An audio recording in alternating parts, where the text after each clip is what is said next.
पहले इस वीडियो को देखिए आप लोग। हाँ, वीडियो को लास्ट तक जरूर देख के जाइएगा। नवंबर 2016 रात के 8:15 इस्लामाबाद, पाकिस्तान। एक बेहद खुफिया और सुरक्षित तहखाने में आज जश्न का माहौल था। वहाँ पाकिस्तान की खुफिया एजेंसी ISI का major Iqbal, underworld don Dawood Ibrahim और खनानी भाई बैठे हुए थे। उनके सामने टीवी स्क्रीन चल रही थी, लेकिन उनका असली ध्यान बाहर खड़े उन दर्जनों ट्रकों पर था जो बस कुछ ही घंटों में रवाना होने वाले थे। इन ट्रकों में कोई हथियार, बम या बारूद नहीं था। इन ट्रकों में भारत को अंदर से खोखला कर देने वाला एक ऐसा जहर भरा था जिसे पकड़ना किसी भी सेना के लिए नामुमकिन था। इन ट्रकों में भरे थे 60,000 करोड़ रुपए के बिल्कुल असली दिखने वाले जाली भारतीय नोट। सब कुछ उनके मास्टर प्लान के हिसाब से चल रहा था। अगले दिन सुबह 4 बजे ये खेप नेपाल बॉर्डर पार करके हिंदुस्तान में दाखिल होने वाली थी। तभी अचानक टीवी स्क्रीन पर एक ब्रेकिंग न्यूज फ्लैश होती है और भारत के प्रधानमंत्री नरेंद्र मोदी राष्ट्र को संबोधित करने के लिए स्क्रीन पर आते हैं। कमरे में सन्नाटा छा जाता है और फिर पीएम मोदी के मुंह से निकले एक फैसले ने उस तहखाने में ऐसा भूकंप ला दिया कि कुछ ही मिनटों बाद खनानी नाम का वो मास्टरमाइंड हाहाकार करता हुआ इमारत की छत पर दौड़ता है और वहां से कूदकर अपनी जान दे देता है। आखिर उस रात ऐसा क्या हुआ था? कैसे भारत के national security adviser NSA Ajit Doval और एक अंडरकवर रॉ एजेंट ने बिना एक भी गोली चलाए दुश्मन के 60,000 करोड़ के नापाक मंसूबों को रद्दी के कागज में बदल दिया? इस स्पेशल एपिसोड में हम आपको बताएंगे भारत के उस सबसे बड़े और खामोश सर्जिकल स्ट्राइक की अनसुनी कहानी, ऑपरेशन ग्रीन लीफ। इस खौफनाक साजिश की असल शुरुआत होती है 26 मई 2014 से, जब नरेंद्र मोदी ने भारत के प्रधानमंत्री पद की शपथ ली। मोदी जी के शपथ लेते ही ISI के मेजर इकबाल और कई आतंकवादी ग्रुप्स ने नेपाल बॉर्डर के जरिए 60,000 करोड़ रुपए की जाली करेंसी भारत भेजने का मास्टर प्लान बनाया। उनका इकलौता मकसद था भारत में तबाही मचाना और देश की अर्थव्यवस्था को नष्ट करना। दरअसल इससे पहले खनानी भाई इस्लामाबाद के एक मदरसे में बैठकर दाऊद इब्राहिम और मेजर इकबाल के साथ मिलकर ये खेल काफी समय से खेल रहे थे। साल 2013 तक वो 11,000 करोड़ रुपए के जाली नोट हिंदुस्तान भेज चुके थे और हैरानी की बात ये थी कि उनका एक भी नोट पकड़ा नहीं गया था। उनका पहला टारगेट था कि किसी भी तरह मोदी जी प्रधानमंत्री न बन सके। आतंकवादियों को नोटों के कुछ टेक्निकल इनपुट्स भारत के ही कुछ गद्दारों और पुराने सिंडिकेट से मिल रहे थे, जिनकी एक ही शर्त थी कि मोदी चुनाव नहीं जीते। लेकिन जब 2014 में मोदी जी चुनाव जीत गए तो उस रात इस्लामाबाद के तहखाने में बैठे दाऊद इब्राहिम का खून खौल उठा। दाऊद ने गुस्से में कहा कि उनके 11,000 करोड़ पानी में चले गए क्योंकि उन्होंने गलत लोगों पर भरोसा किया था। उसी रात उन्होंने तय किया कि इस बार 11,000 करोड़ नहीं बल्कि सीधे 60,000 करोड़ रुपए भारत भेजे जाएंगे। और इस बार सिर्फ पैसा नहीं बल्कि साथ में भयानक हिंसा भी फैलाई जाएगी ताकि देश एक साथ 2 मोर्चों पर लड़ते हुए घुटनों पर आ जाए।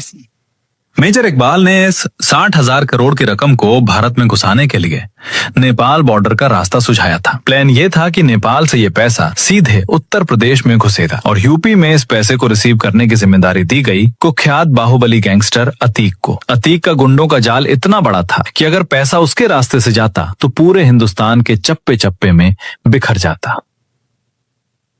लेकिन मेजर इकबाल को एक बहुत बड़ा डर सता रहा था। उसने 2015 में दाऊद के सामने अपनी चिंता जताते हुए कहा कि अगर 2017 के यूपी चुनाव में सत्ता योगी आदित्यनाथ के हाथ में चली गई तो यूपी में अतीक समेत उनका पूरा नेटवर्क खत्म हो जाएगा और नेपाल बॉर्डर वाला रास्ता हमेशा के लिए बंद हो जाएगा। ये सुनकर दाऊद ने साफ अल्टीमेटम दिया। तो नवंबर 2016 आखिरी मौका है। इसी के साथ 9 नवंबर 2016 की वो खौफनाक तारीख तय कर दी गई जब ये 60,000 करोड़ की पहली बड़ी खेप नेपाल बॉर्डर से यूपी में घुसनी थी। भारत में हाल ही में उरी सर्जिकल स्ट्राइक हुई थी और पूरा देश जोश में था। उस दोपहर भारत के national security adviser NSA Ajit Doval अपने दफ्तर के आंगन में टहल रहे थे। तभी उनके एक अधिकारी ने आकर उन्हें ये खौफनाक खबर दी कि पाकिस्तान 60,000 करोड़ के नकली नोट भारत भेजने की तैयारी कर रहा है। ये सुनते ही डोभाल जी एक पल के लिए सन्न रह गए। उन्होंने कहा 60,000, ये बहुत बड़ी रकम है। अगर ये पैसा हिंदुस्तान आ गया तो बाजार हिल जाएगा, लोग डरेंगे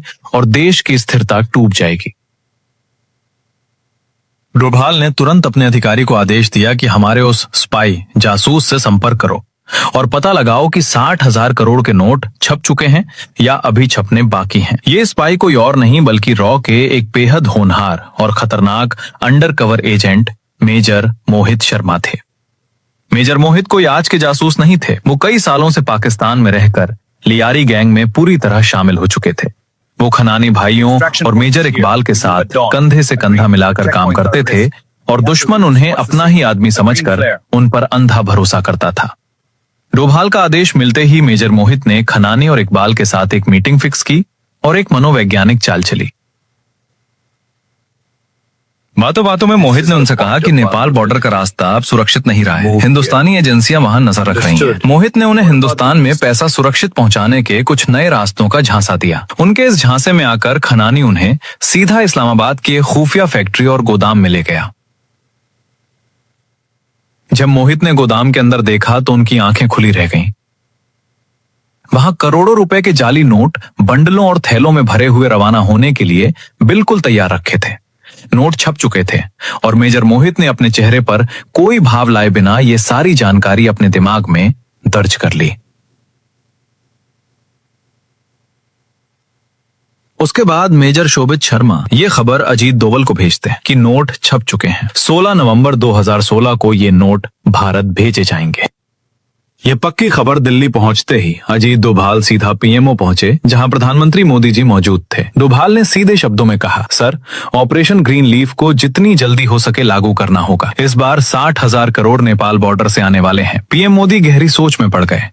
उन्हें पता था कि अगर इसे अचानक लागू किया गया तो देश में बड़ी हलचल मचेगी और आम आदमी को भारी परेशानी होगी। मोदी जी ने चिंता जताते हुए कहा कि डोभाल जी, ये सही कदम नहीं होगा। लेकिन डोभाल जी ने अपनी आंखों में दृढ़ता लाते हुए कहा, सर, अगर ये पैसा हमारे देश में आ गया तो आतंकवाद को रोकना नामुमकिन हो जाएगा। ये सिर्फ करेंसी नहीं, ये उस नेटवर्क की रीढ़ है जो देश में हिंसा फैलाना चाहता है। जब मोदी जी ने पूछा कि क्या कोई और तरीका है, तो डोभाल ने दो टूक जवाब दिया कि सर, पैसा छप चुका है और यूपी से बॉर्डर तक उनका नेटवर्क बहुत मजबूत है। इसके अलावा कोई रास्ता नहीं बचता। हालांकि डोभाल जी ने एक शर्त रखी, ऑपरेशन ग्रीन लीफ लागू करने से पहले यूपी में अतीक अहमद के उस नेटवर्क को तोड़ना होगा, वरना पैसा किसी न किसी रास्ते से अंदर आता रहेगा।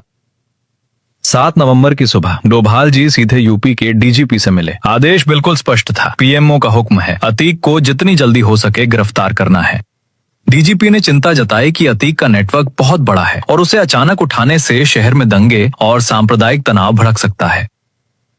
डोभाल ने बेहद सख्त लहजे में कहा, यह देश की सुरक्षा का सवाल है, तो जो गड़बड़ी होगी वो किसी दंगे से बड़ी होगी। ये काम जल्द से जल्द होना चाहिए। यूपी की स्पेशल टास्क फोर्स एसटीएफ को तुरंत अलर्ट पर रखा गया। अधिकारियों को क्लोज डोर ब्रीफिंग दी गई और बिना किसी लीक के एसटीएफ के जवानों ने सादे कपड़ों में ऑपरेशन को अंजाम दिया। 48 घंटे के अंदर ही बाहुबली अतीक को पुलिस की गिरफ्त में ले लिया गया। दुश्मन का वो रिसीविंग नेटवर्क जो भारत में जहर फैलाने वाला था, उसे बॉर्डर पार करने से पहले ही नेस्त नाबूद कर दिया गया। कहानी वापस लौटती है 8 नवंबर 2016 की उस खौफनाक रात पर। रात के 2 बजे इस्लामाबाद के उस खुफिया फैक्ट्री में करोड़ों के जाली नोटों के बंडल ट्रकों के खुफिया हिस्सों में भरे जा चुके थे। पैकिंग इतने शातिराना तरीके से की गई थी कि बॉर्डर की चेकिंग में ये बिल्कुल आम मालवाहक ट्रक लगे और किसी को शक तक ना हो। जैसे ही आखिरी बक्सा लोड हुआ, मेजर इकबाल ने सीधा यूपी के बाहुबली अतीक को फोन घुमाया। मेजर इकबाल को इस बात की रत्ती भर भी भनक नहीं थी कि अतीक इस वक्त आजाद नहीं बल्कि यूपी एसटीएफ की गिरफ्त में। फोन पर इकबाल का सीधा हुक्म था, 9 नवंबर की सुबह 4 बजे तुम्हें हिंदुस्तान की तरफ से ट्रक हर हाल में रिसीव करने हैं। लेकिन अतीक कोई सड़क छाप गुंडा नहीं था। उसका खौफ और क्रिमिनल नेटवर्क इतना तगड़ा था कि वो पुलिस कस्टडी या जेल की भारी सुरक्षा के बीच से भी अपना पूरा सिंडिकेट चला सकता था। एसटीएफ की गिरफ्त में होने के बावजूद अतीक ने इतनी सफाई से बात की कि मेजर इकबाल को जरा भी शक नहीं हुआ। फोन कटते ही अतीक का वो खौफनाक स्लीपर सेल एक्टिव हो गया। पुलिस की नाक के नीचे से बिना किसी भनक के उसके सबसे भरोसेमंद गुर्गों को बॉर्डर की तरफ रवाना होने का सीक्रेट फरमान मिल चुका था। दुश्मन का रिसीविंग नेटवर्क अभी भी जिंदा था। 8 नवंबर की शाम ढल रही थी। इस्लामाबाद की फैक्ट्री में ट्रकों का काफिला हिंदुस्तान में तबाही मचाने के लिए बिल्कुल तैयार खड़ा था। बस रवाना होने की एक आखिरी हरी झंडी का इंतजार था और उसी भीड़ के बीच मौत के साये में खामोशी से खड़े थे हमारे undercover agent major Mohit Sharma. उनके चेहरे पर वही पुराना मुखौटा था, लेकिन उनका दिमाग इस पूरी तबाही की पल पल की रिपोर्ट दिल्ली पहुंचा रहा था। रात 8:15 बजे इस्लामाबाद के उस कमरे में दाऊद, मेजर इकबाल और खनानी टीवी स्क्रीन के सामने बैठे ट्रकों के बॉर्डर पार करने का इंतजार कर रहे थे। तभी एक आदमी भागता और हांफता हुआ कमरे में घुसा। भाईजान, टीवी पर देखो क्या आ रहा है। सब टीवी की तरफ मुड़े। स्क्रीन पर मोदी जी सीधे देश को संबोधित कर रहे थे और उन्होंने वो ऐतिहासिक ऐलान कर दिया कि आज रात से 500 और 1000 के नोट बंद हो जाएंगे। एक ही झटके में ट्रकों में भरा 60,000 करोड़ का जाली खजाना महज रद्दी के कागज में बदल गया। इस भयंकर सदमे और अपनी सालों की मेहनत को राख होता देख खनानी बदहवास होकर कमरे से बाहर निकला, छत पर गया और वहां से नीचे गिरकर उसने अपनी जान दे दी। दोस्तों, ये कोई आम राजनीतिक फैसला नहीं था। ऑपरेशन ग्रीन लीफ हिंदुस्तान की इंटेलिजेंस हिस्ट्री की वो सबसे बड़ी लड़ाई थी, जो किसी बॉर्डर पर हथियारों से नहीं बल्कि एक मास्टर स्ट्रोक से लड़ी गई। अजीत डोभाल और मेजर मोहित शर्मा जैसे उन गुमनाम शूरवीरों ने खामोशी से वो कर दिखाया जिसका श्रेय उन्होंने कभी नहीं मांगा। पीएम मोदी ने आम जनता की तकलीफों का भारी रिस्क लेते हुए देश की सुरक्षा को सबसे ऊपर रखा। क्या आपको लगता है कि अगर हमारी इंटेलिजेंस वक्त पर यह चाल नहीं चलती तो आज भारत की स्थिति क्या होती? अपनी राय कमेंट्स में जरूर बताएं। इस वीडियो को लाइक करें और भारत के इन गुमनाम जांबाजों के लिए कमेंट बॉक्स में जय हिंद लिखना ना। वीडियो अच्छा लगा हो ना तो कम से कम 5 लोगों तक जरूर शेयर करना। हर एक हिंदुस्तानी के मोबाइल में ये वीडियो जरूर रहनी चाहिए। और जो लोग अभी नहीं देखे हैं धुरंधर 2 जरूर देख के आए। मैं पूर्ण रूप से विश्वास है, बहुत ही अच्छा अद्भुत फिल्म है। इस फिल्म को बनाने वाले को मेरे दिल से सैल्यूट है। जय हिंद, जय भारत। कमेंट में लिखना ना भूलिएगा।